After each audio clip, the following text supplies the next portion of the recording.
মাখলুকাতের মাঝে আমি সর্বসেরা। হ্যাঁ, মানুষ চাইলে কোন জিনিস পারে নাই। আজকে চাঁদে যাওয়াটা আমাদের জন্য স্বপ্ন ছিল, মানুষ চাঁদেও গেছে। হ্যাঁ, কেউ একজন বলছিল যে রকেট যে সময় যায় ওই রকেটটা আবার রিটার্ন আসার সুযোগ নাই, এটা আর ব্যবহার করার সুযোগ নাই। ইলন মাস্ক সেটাও চেঞ্জ করে দিয়েছে, তার মানে আমাদের জমানা এটা হয়েছে।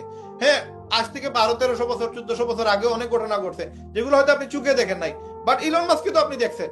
হ্যাঁ, 100 বছর আগে একটা বড় সায়েন্টিস্ট ছিল, সেই জিনিসগুলো করছে। যে ফ্লাইট আবিষ্কার করছে তারা আপনি দেখেন নাই, আমি দেখি নাই।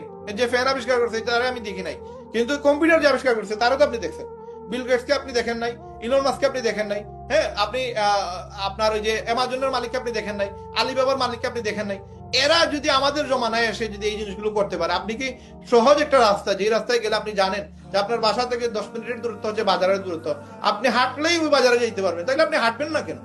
আপনার কাছে সহজ কনসেপ্ট যতগুলো আলোচনা করছি, কেউ বলতে পারবেন না রায়হানের 2 আর 2, রায়হান ভাই 2 আর 2 5 বলতে